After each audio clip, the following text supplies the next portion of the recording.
There is a battle over history in our day. In many ways, it gets back to the Marxist perspective that you can uproot a people if you cut them off from their history.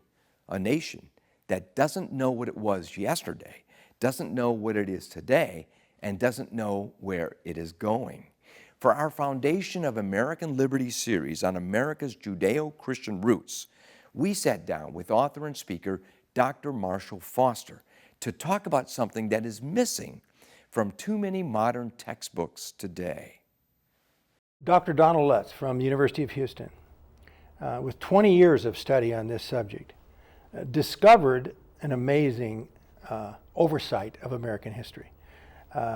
Something that took place that changes the worldview and the perspective of most Americans today of their own government. And that is that the original source of America's freedom has been forgotten, because in none of our modern textbooks is there an explanation of the founding documents of this country from 1620 or 1607 until 1776.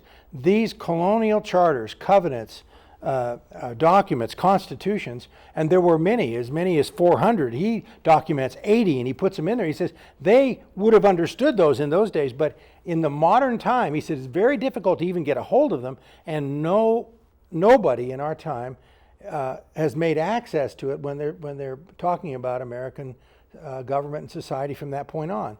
It's like America started in 1776 and nothing happened before.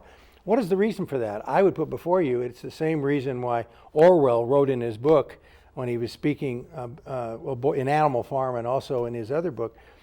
He said that what they do in these socialist empires that were developing in Europe in the 1930s and 40s is that they rewrite history on a daily basis. In other words, if you don't like a guy, you simply write him out of history. If you don't like an event, it didn't happen. And they had an ability to do that, and he saw that in the future. He saw that in his writing, that this was the kind of future tyranny that would come. And I believe that what has happened is, with the modern socialist control of American education, there is a breakdown of an understanding of these fundamental principles, because they don't want to know them. They don't want to know these, because if you knew them, they were totally Christian, founded upon Jesus Christ and the Word of God, the law of God, for the purposes of God. And they were to elect godly representatives. So that's why it's so important to know these things.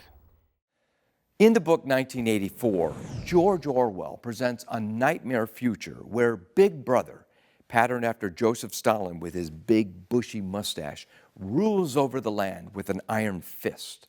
In this novel, workers for the state busily rewrite history, and they send inconvenient facts of real history down the memory hole, where they get burned up in a huge furnace below. So society in this novel has no idea of what really happened in the past. That's an extreme version of the war on history, but in a sense by omission. Much of what is taught to American students today about our nation's history accentuates the bad and leaves out much of the good, in particular, our nation's Judeo-Christian roots. No wonder so many young Americans are ashamed of America. They haven't heard the truth about our real history. That's why history matters. For Providence Forum, I'm Jerry Newcomb.